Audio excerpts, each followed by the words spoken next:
¿Qué tal? Bueno, vamos a retomar entonces la presentación de la ficha de Bourdieu, reflexiones, y vamos a retomar entonces desde el punto en que había quedado la exposición en el tramo anterior. Vamos a ver si podemos volver a compartir entonces ahora.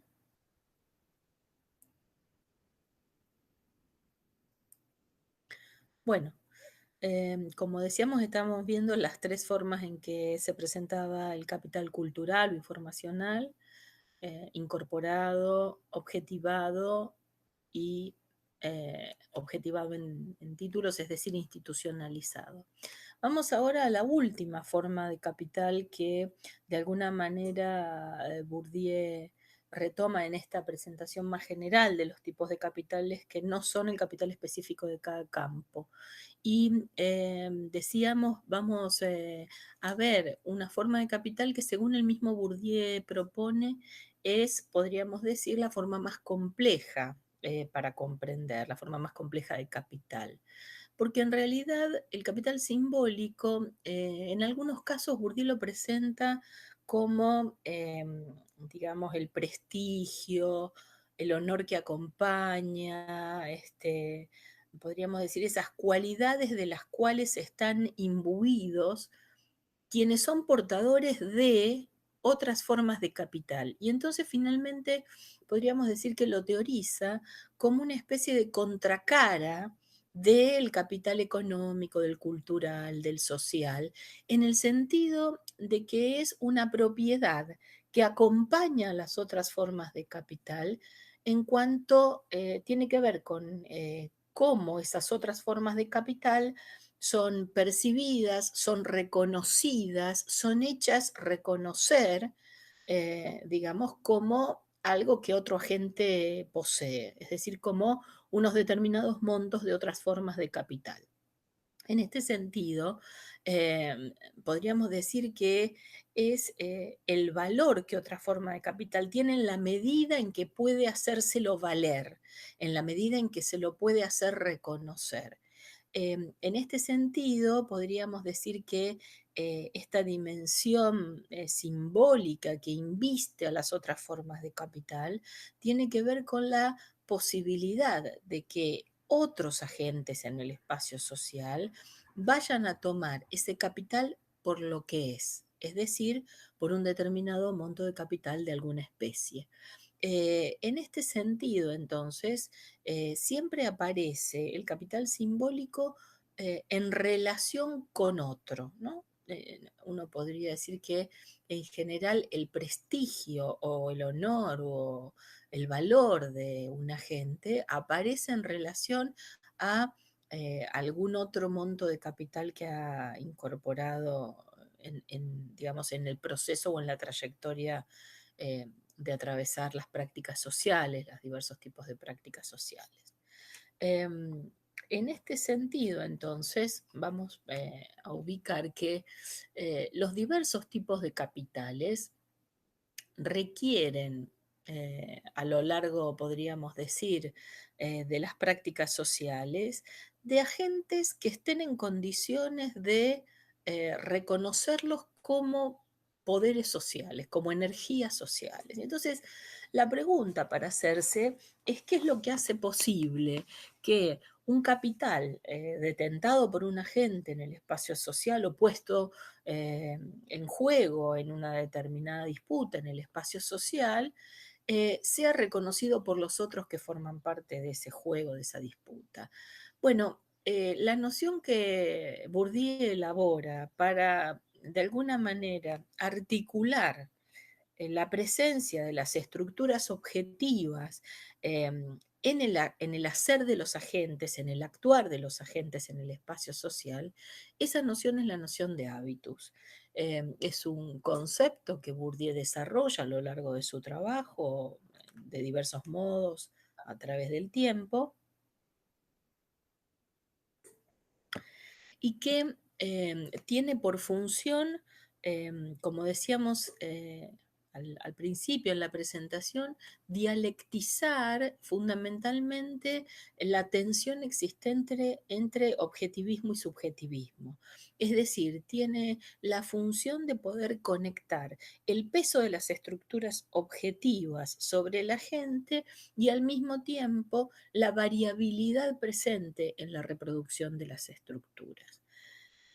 Habitus implica, aunque ustedes lo van a trabajar con más detenimiento en relación a los dos textos del autor que vamos a trabajar en clases posteriores, en videos posteriores, pero habitus, para presentarlo bastante sintéticamente, es lo que Bourdieu caracteriza como un sistema de esquemas que funcionan, podríamos decir, internamente a la gente y que funcionan en una especie de automático por el cual muchas de las actividades que tienen que ver con el hábitus, las actividades de apreciar, de percibir, de tener cierta disposición mayor para hacer una cosa que otra, es algo que no se percibe como una actividad propia del sujeto, digamos.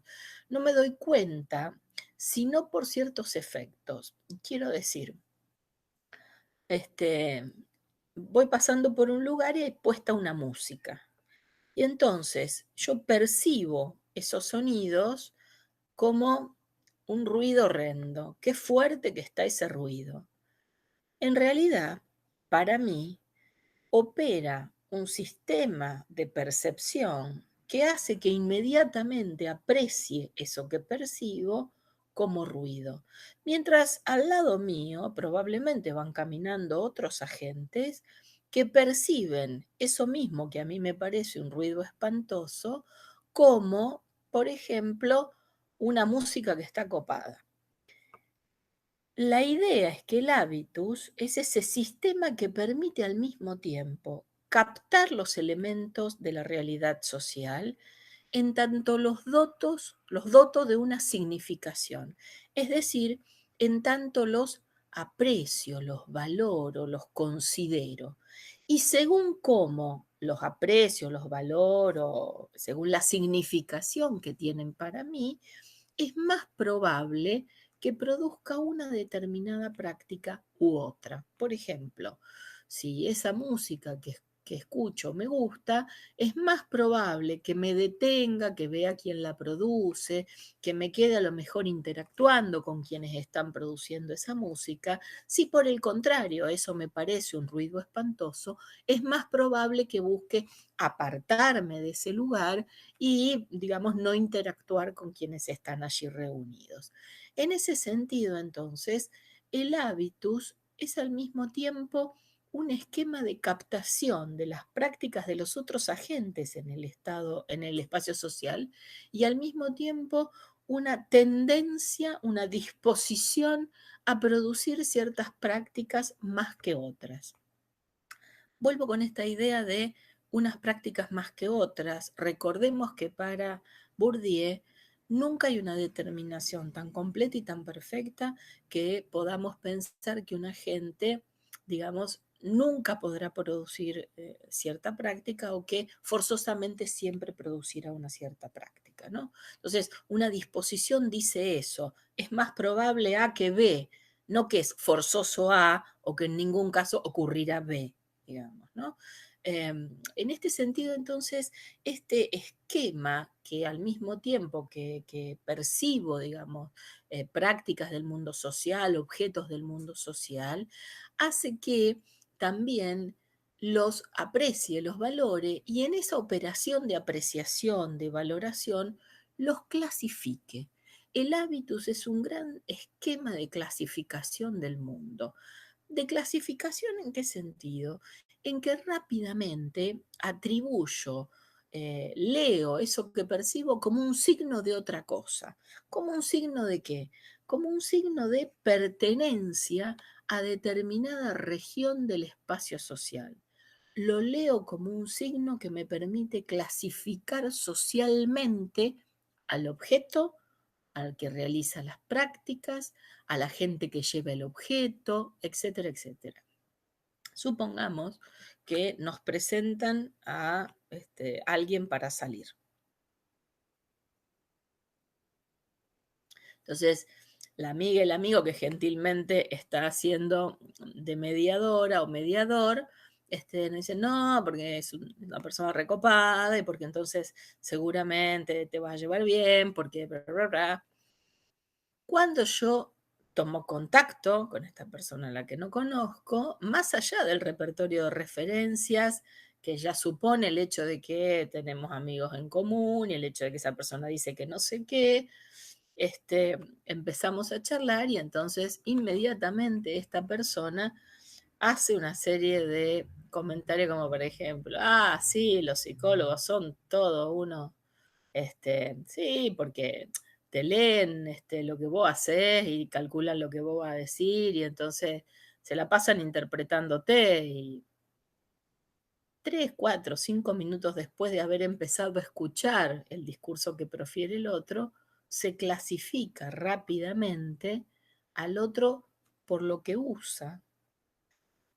Pensemos en los signos que implica la vestimenta, la gestualidad, pero también los dichos, las manifestaciones del otro, por ejemplo, sus opiniones, por ejemplo, el deporte que le gusta, el tipo de música que escucha, son elementos que van a servir para una operación clasificatoria. Ahora, toda esta vuelta que dábamos era para volver sobre algo que habíamos mencionado en relación a que este sistema funciona como en una especie de automático, decíamos. Esto es, funciona en una especie de inconsciente en el sentido de que no nos damos cuenta de la operación clasificatoria, sino que esa operación clasificatoria aparece para cada agente en clave de gusto. Esto me gusta, esto no me gusta. ¿Qué hace que determinada persona nos caiga bien o nos caiga mal? ¿Qué es lo que hace que la forma de vestirse de una persona nos parezca elegante y la forma de vestirse de otra nos parezca ridícula o nos parezca desprolija o cosas aún peores?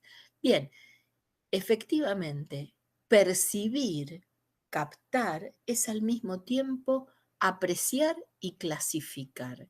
Y no nos damos cuenta que estamos clasificando, no nos damos cuenta de la operación de apreciación, porque aparece básicamente para nosotros como me gusta o no me gusta, sin demasiada capacidad de reflexionar qué es lo que hace que aquello no me guste, ¿no? En este sentido, ese sistema de esquemas de percepción y apreciación funciona, como decíamos, como generador de prácticas. Como generador de prácticas y también como generador de estrategias.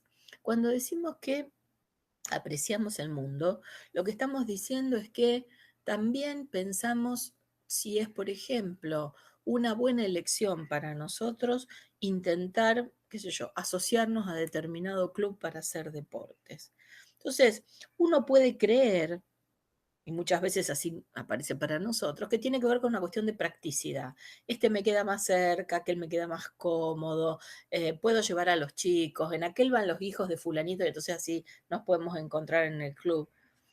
Esto que aparece, por ejemplo, como mayor comodidad o cierta practicidad, en realidad la lógica de Bourdieu supone una operación por la cual empezamos a diseñar estrategias en relación a en qué lugar del espacio social puedo interactuar con cierta libertad y pasándola relativamente bien, en qué regiones del espacio social tendría problemas para interactuar o la pasaría probablemente mal. Quiero decir, jamás se me ocurriría intentar asociarme, digamos, al Jockey Club. Y simplemente no es por una cuestión de que uno tenga o no tenga el dinero para el acceso, probablemente eso también sea un elemento, pero básicamente es porque uno piensa, ¿y con quién me sentaría a charlar? ¿Y de qué se podría charlar? ¿Y con esa gente yo qué tengo que ver? Y en un punto uno piensa, digamos, estratégicamente, podríamos decir, una gente piensa estratégicamente la elección de un deporte o la elección de un lugar donde ir a practicar deportes en relación al modo en que percibe el mundo social, en que aprecia el mundo social y en que supone que el mundo social lo percibe y lo aprecia él mismo. En este sentido, entonces, el hábitus es el resultado de cómo hemos incorporado como agentes a través de toda nuestra trayectoria social, es decir, a través del proceso histórico por el que hemos ido atravesando por multiplicidad de prácticas a lo largo de nuestra vida, cómo hemos incorporado ciertos capitales y esa incorporación, ese proceso de incorporar a través de las prácticas esos capitales han ido formando este sistema de esquemas. Este sistema de esquemas es el resultado de la interiorización de las estructuras objetivas de prácticas que pesan sobre nosotros. Ahora, todos incorporamos lo mismo como resultado de transitar por las prácticas sociales. No. Según desde qué posición transitamos, desde qué posición en el espacio social transitamos las prácticas como agente, recibimos el efecto de las prácticas y incorporamos un cierto hábitus. El hábitus es relativo a la posición que se ocupa en el espacio social. Cada agente tiene un hábitus diferente según el volumen global del capital que tiene, según la composición o estructura particular de capitales que conforman ese volumen global, según la historia de adquisición de esos capitales. Es decir, la historia de la trayectoria de un agente por el espacio social se inscribe en el agente como hábitus y ese hábitus es distinto de agente a agente. Podríamos decir que quienes están cerca en el espacio social, es decir, quienes tienen volumen similar, estructura similar de capitales y trayectorias más o menos similares, probablemente tengan un hábitus similar, semejante y probablemente se encuentren cerca, en una misma región del espacio social. ¿Y qué es más probable? Es más probable que interactúen entre ellos, es más probable que se frecuenten, que tengan prácticas similares, etcétera, etcétera. Ahora, en esa clave habría que decir, Bourdieu piensa las clases, Bourdieu conserva la noción marxiana de clases, por supuesto la reteoriza, digamos, no es que toma la noción de clases directamente de Marx, sino que hace una reelaboración de la idea de clases y va a pensar las clases, digamos, a partir de esta proximidad en el espacio social que implica que va a haber, digamos, prácticas semejantes, que va a haber disposiciones semejantes entre quienes comparten una cierta región del espacio social. Esos hábitos, esas estructuras mentales por las cuales nosotros captamos el mundo, por las cuales nosotros digamos, percibimos y apreciamos, son el resultado del peso del mundo social sobre nosotros. Son un resultado diferencial entre los agentes, son un resultado distinto de agente a agente, pero son el resultado del peso de las estructuras objetivas. Y entonces, como los distintos agentes, según la posición en la que se encuentra, captan esas estructuras objetivas en el sentido de la coacción de esas estructuras objetivas, el mundo social, dice Bourdieu, se nos aparece como algo obvio, se nos aparece como natural, se nos aparece como siendo lo que debe ser, siendo lo que es. Es decir, hay una correlación, podríamos decir, una afinidad entre estructuras mentales y estructuras sociales. Esa especie de engranar, digamos, entre estructuras mentales y estructuras sociales es justamente lo que permite la captación más o menos inmediata o lo que podríamos señalar como una especie de obviedad del mundo social. El mundo social se nos presenta como obvio. Es obvio que fulano no me iba a gustar. ¿Por qué? Y en realidad la serie de argumentos que podríamos dar de por qué fulano no nos iba a gustar no necesariamente tienen que ver con el repertorio de apreciaciones que efectivamente estuvieron ocurriendo en la captación que nosotros hacemos de los signos presentes en el espacio social. Eh, esas estructuras, dice Bourdieu, que constituyen esos esquemas, etcétera, que son el hábitus, son al mismo tiempo estructuradas por las estructuras objetivas. El hábitus es un sistema de esquemas configurado por las estructuras objetivas y al mismo tiempo son estructurantes, es decir, en la medida en que generan una disposición al actuar, son estructurantes de las estructuras objetivas, son generadoras de las estructuras objetivas, ¿no? Nuestras prácticas, digo, son generadoras de las estructuras objetivas. En ese sentido es que Bourdieu usa esta especie de trabalenguas con la cual habitualmente se define el hábito, que es estructuras estructuradas y estructurantes, justamente porque está tratando de mostrar cómo el hábitus funciona a doble vía, es la resultante del peso de la estructura sobre la gente y es la capacidad de la gente de hacer existir la estructura objetiva a través de sus prácticas o de, digamos, reproducir, aunque nunca perfectamente, las estructuras objetivas a través de sus prácticas. Como decimos, las operaciones del hábito, como decíamos, la apreciación, la valoración, la captación del mundo social, expresa la posición social en la que ese hábitus se formó. Y en ese sentido, Bourdieu utiliza una noción que para nosotros es muy interesante, muy valiosa, que es la de relieve objetivo.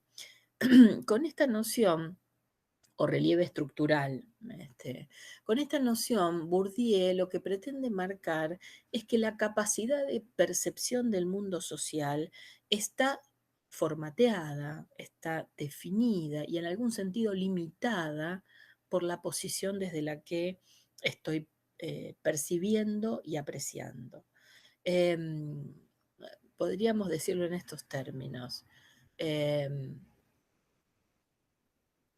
Pensar que la relación con fulanito de tal, que es el presidente de tal club, es una posibilidad para hacerme socio de ese club, y que eso yo lo perciba como una posibilidad, depende de lo que la estructura me permite ver o no me permite ver.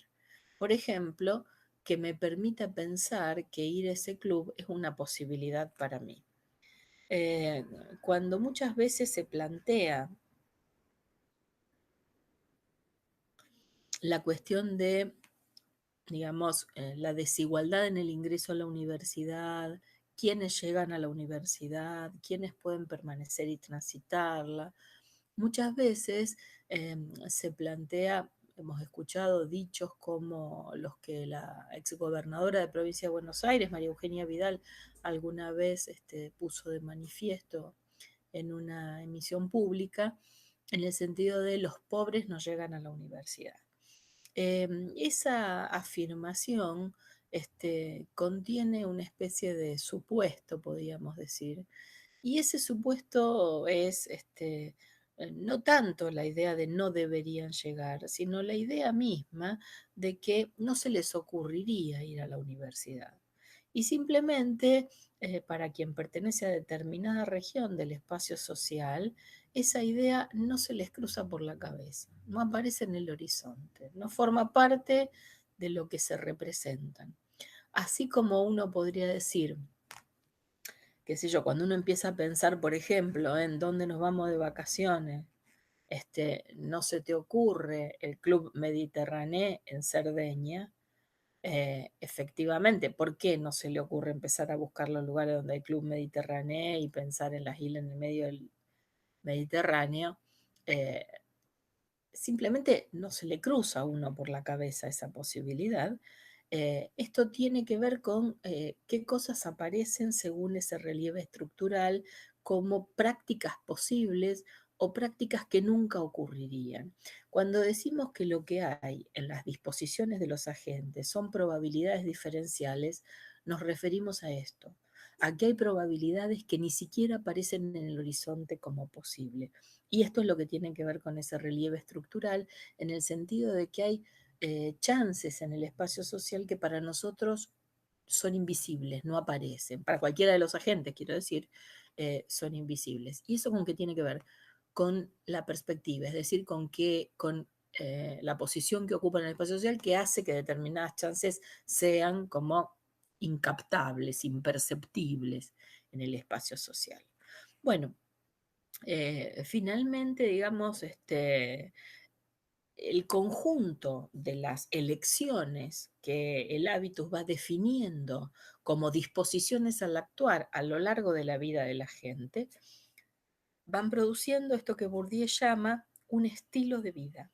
Es decir, va produciendo, digamos, una forma particular asociada al tipo de consumo que lleva adelante, pero también asociada, digamos, a lo que elige mostrar o no elige mostrar, asociada a la forma en que usa el lenguaje, asociada a la gestualidad, incluso a las formas corporales, a las posturas corporales.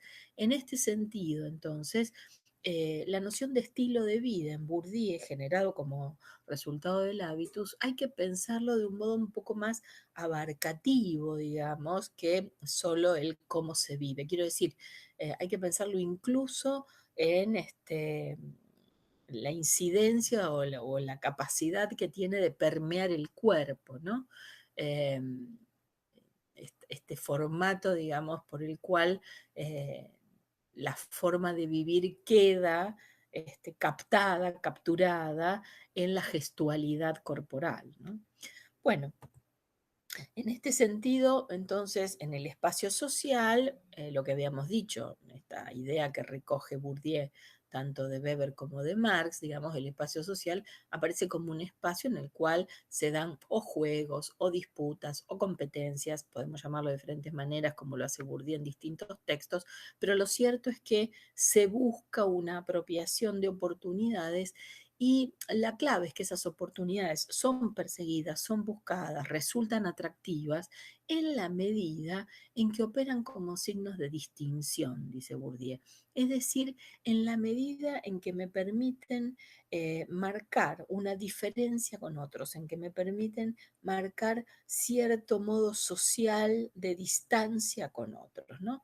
En este sentido, el universo del espacio social es un universo que tiene que ver con modos en que se operan diferenciales constantemente. Se busca, digamos, generar diferenciales constantemente.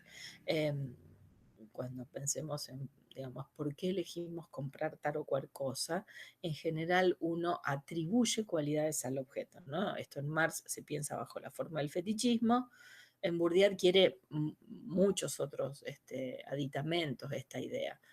¿Por qué uno elige determinada leche cuando va al supermercado? Entonces uno puede decir, no, porque esta tiene más gusto, más consistencia, o dura más, o la presentación, o no sé qué. Y todo eso que nosotros atribuimos, podríamos decir casi como racionalización de la elección en el consumo, en la lógica de Bourdieu implica que para nosotros están funcionando determinados signos distintivos que permiten pensar, digamos, la distancia que permiten, más que pensar, permiten inscribir la distancia que unos agentes tienen en el espacio social respecto del resto de los agentes.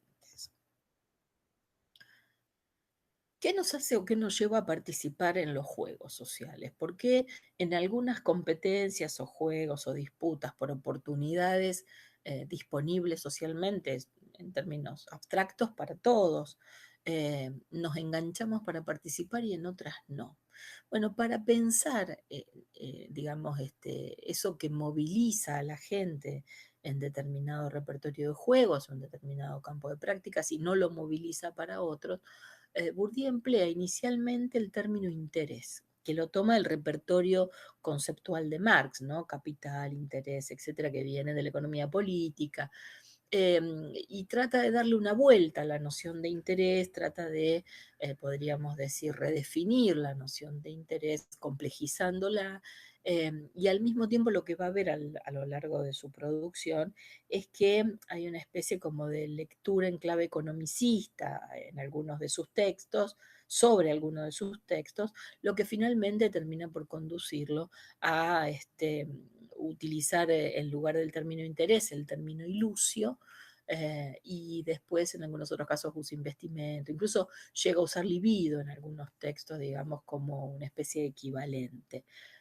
¿Qué implica el interés o qué implica la ilusio?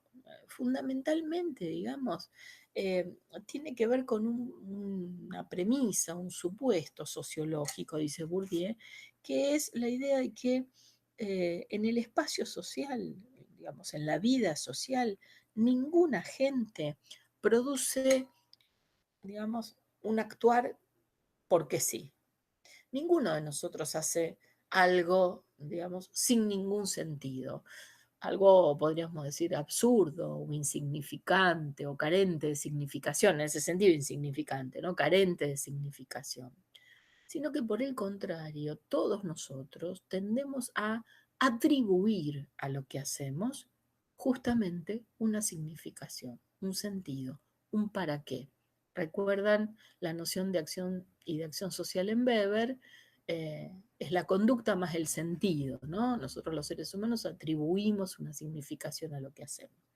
Este es, dice Bourdieu, es un punto de partida de la sociología. Hago un paréntesis acá. Fíjense que justamente para tramitar el problema de una acción a la cual un miembro de la sociedad no puede atribuirle un sentido, no puede articular con una motivación, para dar cuenta de eso y ver qué se hace con eso, en buena medida se constituye el alienismo, la psiquiatría, la primera psiquiatría. Digamos, el alienismo, la primera psiquiatría, se constituye institucionalmente, podríamos decir, para dar cuenta de qué se hace con aquellos que parecen producir comportamientos carentes de significación, comportamientos insensatos, absurdos, a los cuales no pueden ligar un sentido. Sobre todo los magistrados, sobre todo en el campo jurídico, no se puede ligar un sentido y por lo tanto no se sabe qué hacer con ellos, sobre todo si implican alguna conducta violenta, etc.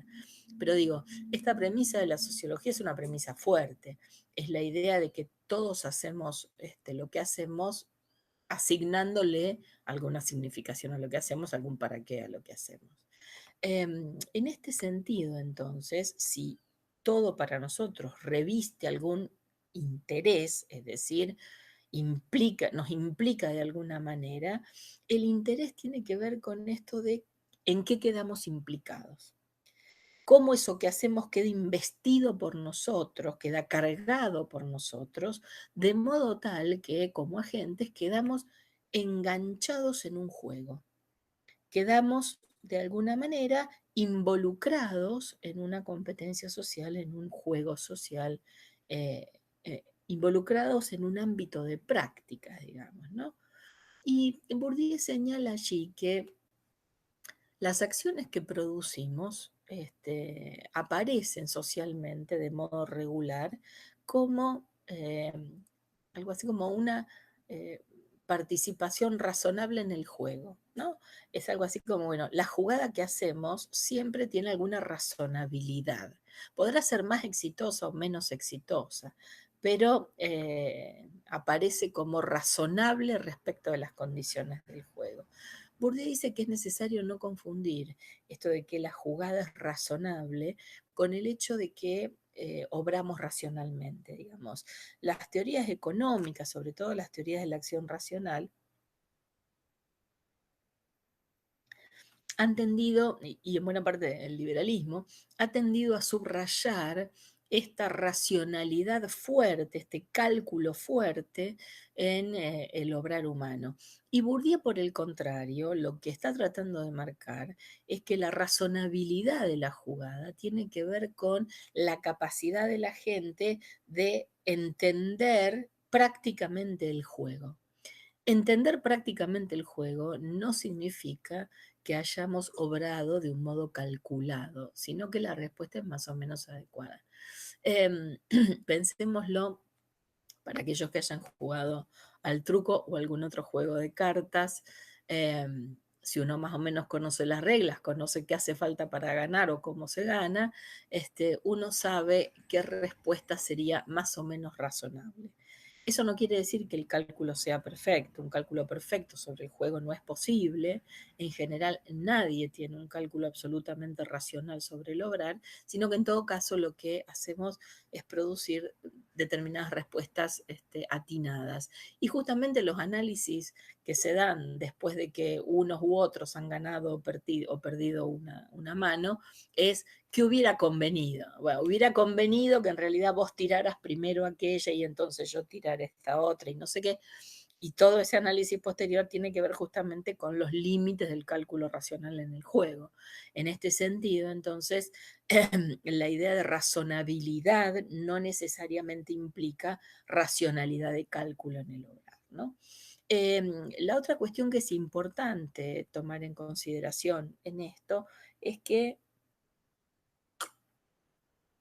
esta idea de ilusio respecto de interés, así como interés, digamos, Weber, perdón, Bourdieu empieza como a dejarla justamente porque está demasiado tomada la idea por la economía y demasiado enfatizado el elemento racional en relación al interés, la idea de ilusio le permite a él enfatizar el componente de creencia, el componente, podríamos decir, en algún sentido, menos racional y menos conocido, por el cual quedamos enganchados o captados en determinados juegos.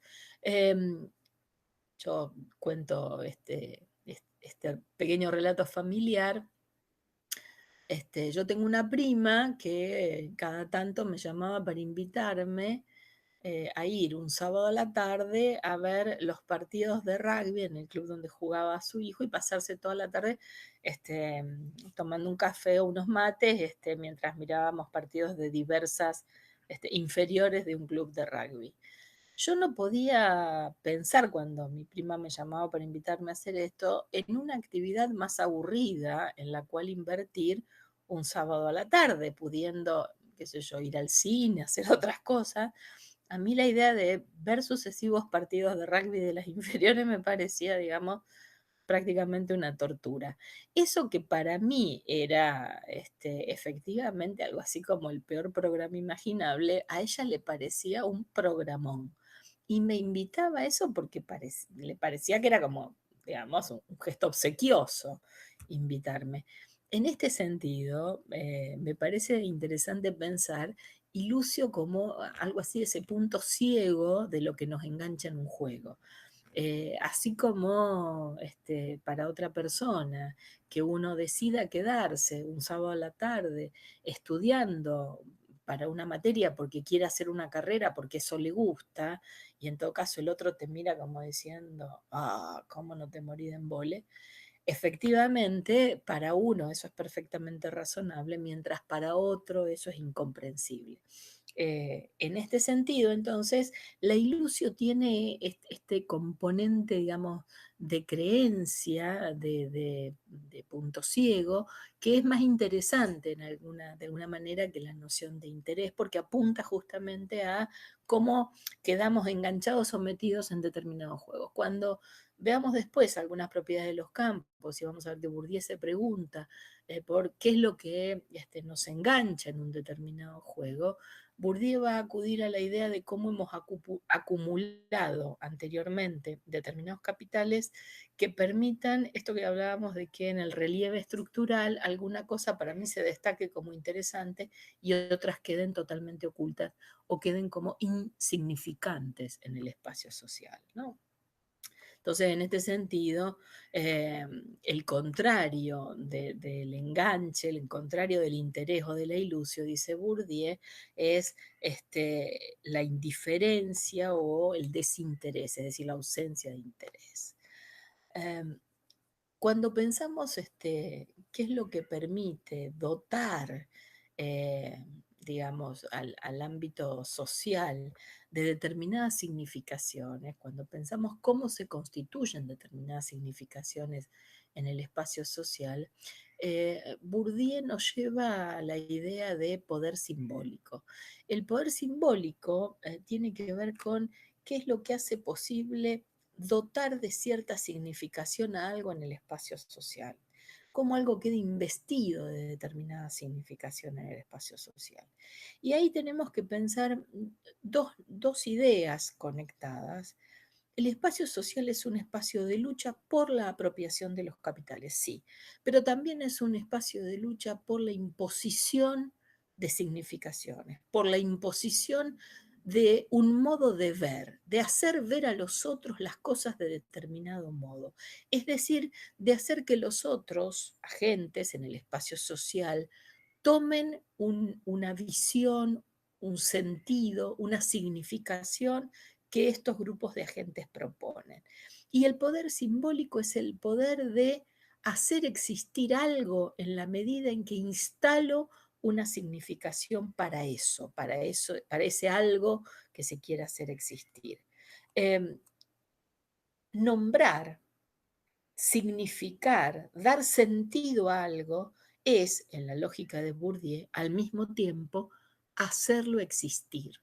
Y hacerlo existir en el sentido de hacerlo existir en relación a esa significación, es decir, con esa significación. Vamos a tratar de ilustrar a ver si ayudamos un poquito.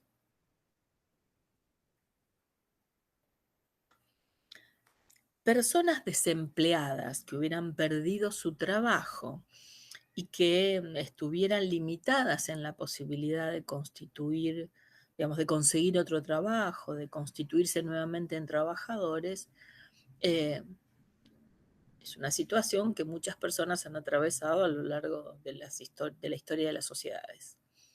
Sin embargo, en la década del 90, un conjunto de trabajadores de determinadas regiones en particular, se trataba de poblaciones alejadas a los grandes centros urbanos, poblaciones que dependían de una fuente industrial predominantemente y con poca otra alternativa laboral, cuando pierden los trabajos, empiezan a salir a las rutas, a cortar la ruta para manifestar, digamos, la disconformidad, la necesidad de trabajo, el problema social que se creaba por la pérdida de los puestos de trabajo. Esas personas fueron, después de no pocas disputas, nombradas socialmente de cierto modo, piqueteros. Los piqueteros, en la medida en que se disputa y se gana nombrarlos de determinado modo, instalan en un espacio social, junto con su nominación, un modo de hacer ver la realidad. Con ese nombre, con el advenimiento de esa significación, se instaló también un modo de hacer ver que había determinados lugares de la sociedad argentina en la cual mucha gente estaba quedando en el camino, no tenían chances de conseguir otros trabajos y no tenían cómo sostener sus propias existencias o las de sus familias. En este sentido, entonces, la nominación no es solo el nombre de algo, sino que es instalar una significación que hace ver lo social de determinada manera o que hace ver algo en lo social que hasta ese momento no se veía. En ese sentido habla de performatividad, habla de hacer algo al enunciar, al pronunciar, al proferir, al nombrar algo de determinada manera, estamos al mismo tiempo haciendo algo en lo social. ¿Haciendo qué? Haciendo que se vuelva visible para determinados agentes en el espacio social o para el conjunto del espacio social, algo que hasta ese momento no era visible, por un lado. Y además, hacerlo visible de cierto modo, hacerlo ver con cierta significación. Es decir, no es solo un nombre vacío, es un nombre que implica un modo de ver las cosas, un modo de ver la realidad y en general un modo de ver las divisiones sociales, podríamos decir, las luchas sociales, ¿no? Las disputas. Entonces, en ese sentido, el espacio social es un espacio de lucha, como decíamos hace un ratito, por la apropiación de capitales, pero también por la imposición de los modos de visión de las divisiones sociales. Esas luchas, en determinado momento, logran hacer existir determinadas significaciones, instalan, imponen determinadas significaciones. Ahora, de alguna manera esas significaciones se vuelven universales, es decir, se vuelven, podríamos decir, homogéneas en el espacio social, se vuelven comunes a todos en el sentido de que indistintamente respecto de en qué posición del espacio me encuentro, van a tener la misma significación para este que para aquel, cuando esas significaciones son impuestas a través de la violencia simbólica. Fundamentalmente, vamos a ver un poquito más adelante, por parte del Estado.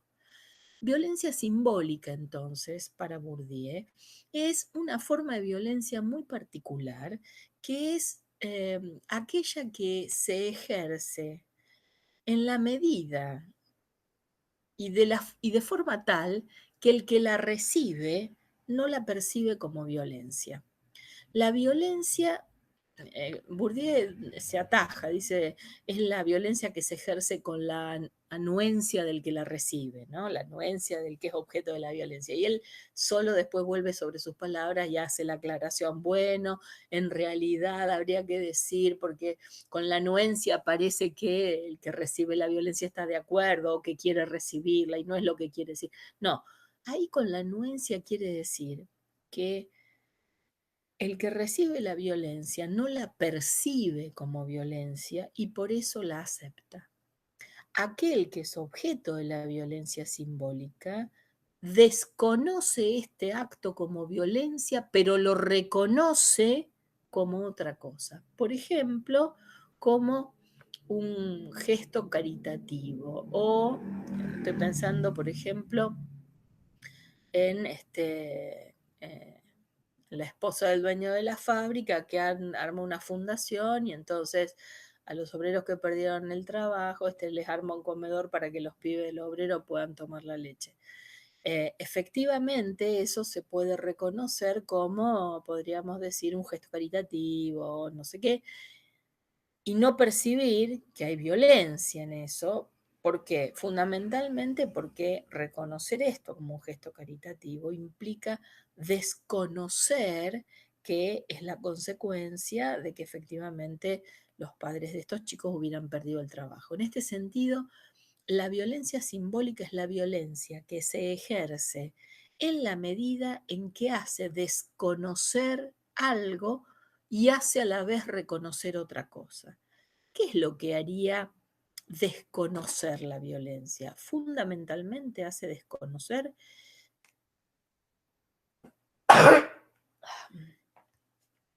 fundamentalmente hace desconocer que se trata de violencia y hace reconocer esa violencia como otra cosa, ¿no? Decíamos. Entonces, el resultado del ejercicio de esta violencia, nosotros vamos a ver que muchas veces en el ejercicio de la violencia simbólica por parte del Estado, esta violencia, digamos, se ejerce a través de la educación.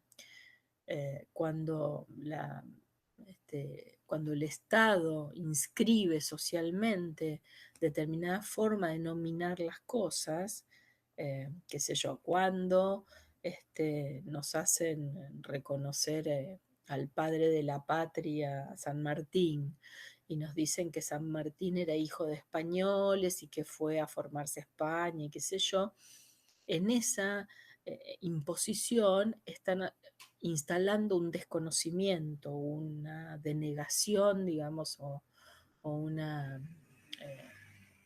una obliteración. ¿Qué sería?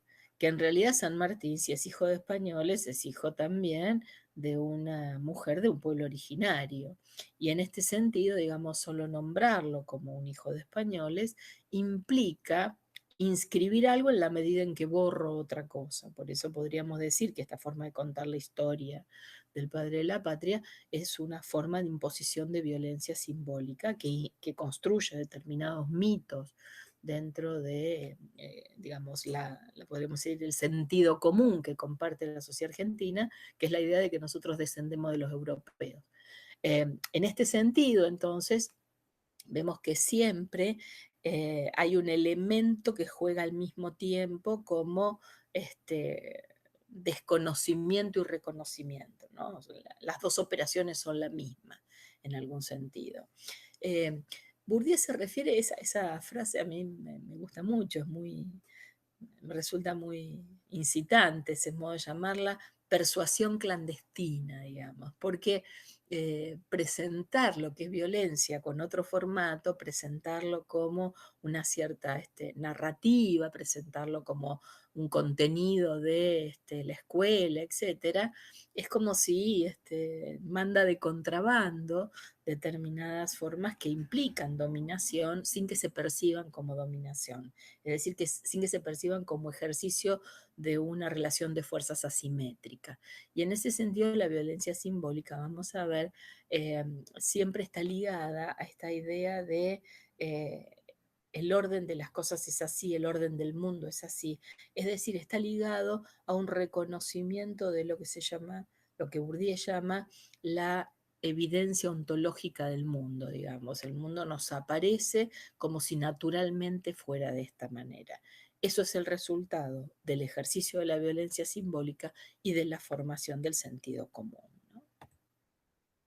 Bueno, y finalmente nos vamos a concentrar un poco ahora en la presentación de la concepción que Bourdieu tiene del Estado. La noción burdesiana de Estado es efectivamente eh, una especie de recuperación de la perspectiva weberiana.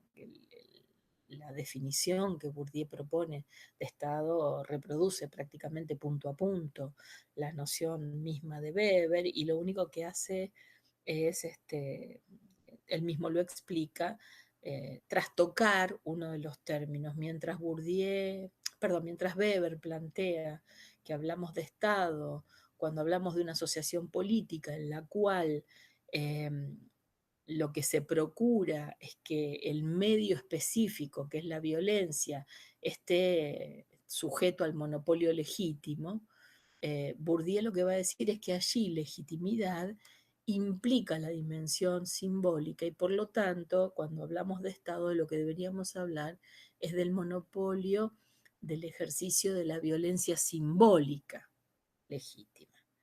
En este sentido, digamos, lo que hace es reformular, porque para Bourdieu el grueso de la violencia no es violencia física abierta, no es coerción abierta, sino que en realidad se trata, en el caso del Estado, de la forma en que se ordena el mundo social, digamos, ¿no? La capacidad de ordenar de cierto modo el mundo social.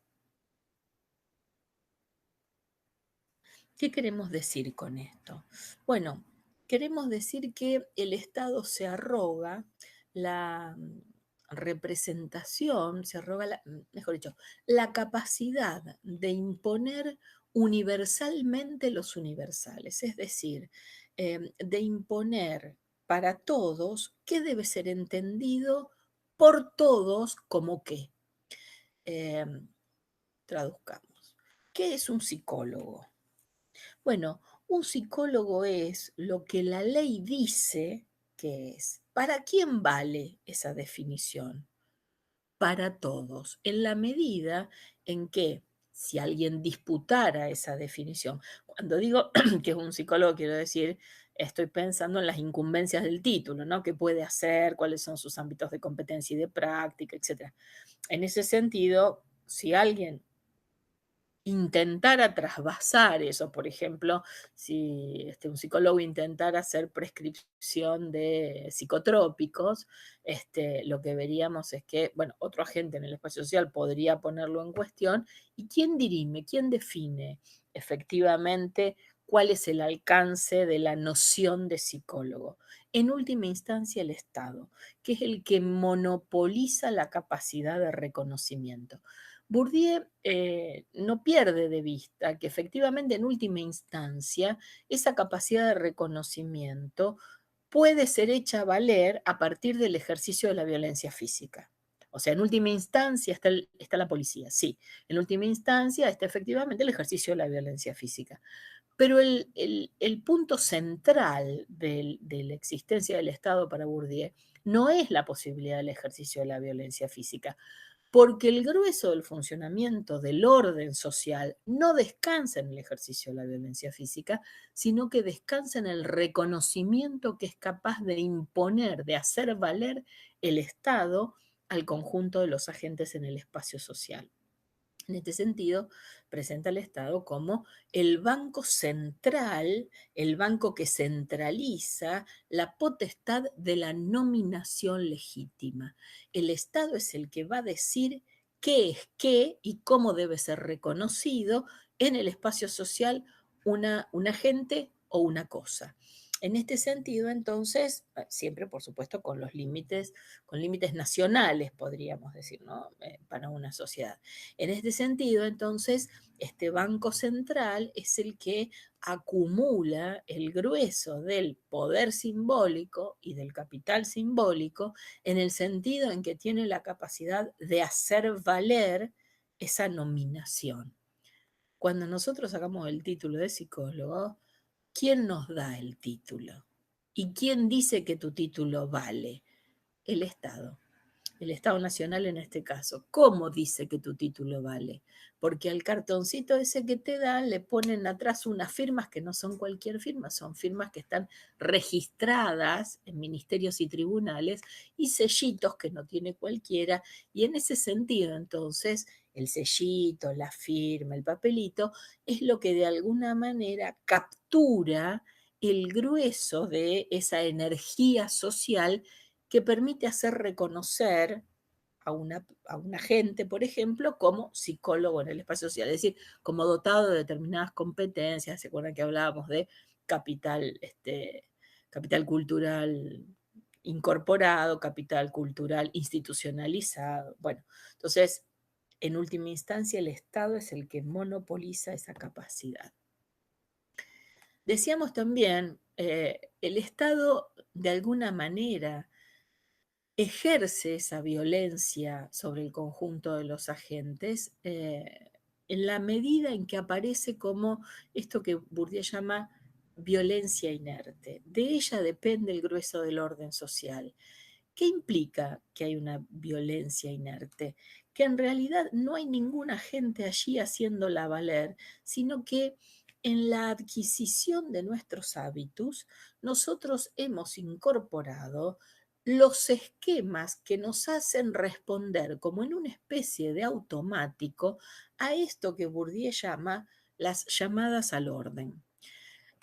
Así como hay una especie, si nosotros hemos aprendido a manejar y sacamos el carnet y qué sé yo, hay una especie de automático que hace que frenemos en la luz roja del semáforo, ¿sí? O que entendamos el cartel que dice que no podemos doblar a la izquierda. Esa especie de automático es el resultado de la incorporación del hábitus que permite leer en el mundo el conjunto de estas llamadas al orden. Ahora, hay algunas, el ejemplo que da Bourdieu, que es el ejemplo del semáforo, el rojo del semáforo, es muy, digamos, explícito, pero hay un repertorio mucho más extenso de llamadas al orden que operan de un modo infinitamente más implícito y que sin embargo tienen una eficacia perfectamente perceptible. Por ejemplo, nosotros, cualquiera de ustedes necesita alguna información y demás, y sube en la facultad al segundo piso o al tercer piso donde están las oficinas de las secretarías, del decanato, y la puerta está cerrada. Hay allí una llamada al orden que aún sin ningún cartel, uno entiende perfectamente qué significa. ¿Qué significa la puerta cerrada? Significa que no me puedo mandar de una. Significa que no puedo abrirla espontáneamente y entrar, sino que debo hacer algo, golpear y esperar a que me contesten, que me abran, que me atiendan, que la puerta cerrada es efectivamente una especie de significación socialmente construida que cualquiera de nosotros comprende. inmediatamente, simplemente por haber transitado por el espacio social y por tener el hábitus específico incorporado. Algo similar ocurre con la disposición de las aulas. Ustedes se habrán fijado que en algunas de las aulas de la facultad hay una tarima al fondo. Esa tarima, al fondo en realidad pegado al pizarrón, ¿qué implica la tarima? ¿Qué dice la tarima? Esa tarima dice algo en relación a cómo se distribuye el poder en cada uno de los eventos que ocurren en esas aulas. Digamos, sería raro ver que algunos alumnos se suban a la tarima, qué sé yo, en el Zoom, por ejemplo, aprovechen y suban unas sillas y viendo que están las mesitas así alineadas, decidan tomar la clase en las mesitas que están en la tarima. ¿Por qué no? Son más cómodas que algunas de esas sillas que no tienen apoyabrazos, que no tienen banco. ¿Por qué no subirse ahí si hay una mesita? Bueno, porque en realidad esa disposición espacial es una llamada al orden que todos nosotros que hemos transitado por instituciones educativas comprendemos perfectamente sin, podríamos decir, ambigüedad. Vamos a ver por otro lado que si ingresan personas que no tienen incorporado un hábito sobre cómo transitar, por ejemplo, este tipo de instituciones, podrían perfectamente no percibir esto y subirse a la tarima y empezar a hablar o alguna actividad similar en el sentido de no reconocerlas como llamadas al orden, ¿no? En este sentido, Bourdieu menciona esta idea de complicidad ontológica u obviedad ontológica, en el sentido de que nuestros hábitos se corresponden perfectamente con las estructuras objetivas, de modo tal que el mundo me parece natural, de modo tal que el mundo me parece lo que es. Y no se genera una pregunta o una duda si efectivamente es eso, o si efectivamente comprendo correctamente cómo es, o si lo que yo comprendo en relación a cómo es el mundo no es lo que otro comprende en relación a cómo es el mundo. Esta idea de complicidad ontológica, esta idea de naturalización completa del funcionamiento de lo social, ¿no? En este sentido es que, digamos, podemos decir que el Estado, como dice Bourdieu, contribuye en una medida determinante, dice él, a la reproducción. ¿De qué? A la producción, a la reproducción. De los instrumentos que de alguna manera posibilitan la construcción de la realidad. ¿Cuáles son esos instrumentos que posibilitan la construcción de la realidad? Los hábitos. Bourdieu está diciendo algo acá importante, que es que el grueso de la formación de las herramientas con las que nosotros captamos el mundo social, es decir, los hábitos, pasa por manos del Estado a través del ejercicio de la violencia simbólica, fundamentalmente por la educación. Bourdieu murió en el 2002, ya cuando Bourdieu muere había tenido algunos enfrentamientos en el marco de unas disputas con los medios de comunicación, tiene un escrito sobre la televisión que marca fuertemente alguna cuestión en este sentido, pero es interesante pensar cómo, digamos, apenas 2 décadas después, es absolutamente obvio que el Estado tiene una capacidad cada vez más en disputa para generar, digamos, estos esquemas. Quiero decir, no es que haya perdido completamente la capacidad del Estado a través de la educación de generar hábitos y generar sentido común, pero sí es cierto que los medios de comunicación y contemporáneamente más aún las redes sociales han adquirido un peso cada vez mayor en relación a la formación de hábitos y probablemente es buena idea pensar en cómo investigar, digamos, esa conexión entre el peso en el ejercicio de la violencia simbólica por parte de este tipo de organizaciones que no son justamente el Estado. Bueno, dejamos aquí entonces la presentación de Bourdieu y seguiremos viéndonos en algún momento con algún otro texto del mismo autor en una presentación.